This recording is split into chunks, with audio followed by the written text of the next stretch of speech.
Hello বন্ধুরা, আজকে তোমাদের অ্যাডেনিয়াম নিয়ে বলবো। এরকম আমার অ্যাডেনিয়াম একটা স্কুলে আমরা করেছি 50 পিসের মতো। দেখো তোমরা 8 ইঞ্চি পাইটব নেবে, তার মধ্যে ঘেস আর কোকোপিট দিয়ে ভালোভাবে মাটিটা বানিয়ে নেবে। বানিয়ে নিয়ে তলায় ভালো করে ফিল্টার করবে, করে গাছকে বসিয়ে দেবে। অ্যাডেনিয়ামের চারা বসালে আস্তে আস্তে বড় হয়। ওকে বছরে একবার করে তুলে নিয়ে পরিষ্কার করে আবার গোড়া জাগান করে বসাতে হয়। আর অ্যাডেনিয়াম মরুভূমির গোলাপ, আর এই গাছ অতি সহজেই হয়।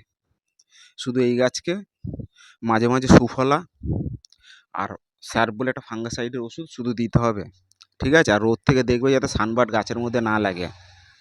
আর এই গাছ এখন বর্ষা বলে আমাদের ফুলটা গাছে কম আছে, নাহলে অন্য সময় প্রচুর গাছে ফুল হয়। আর অ্যাডেনিয়াম লং টাইম থাকে। এই গাছ একটি বনসাই টাইপেরও গাছ, তোমরা করতে পারো। এইটা আমার একটা ছাদ বাগানে আছে, গ্যালারির মধ্যে সাজানো। আর মাটিটা দেখবে ঘেঁস মাটি ভালো করে বানাবে, মাটিটা দেখাও।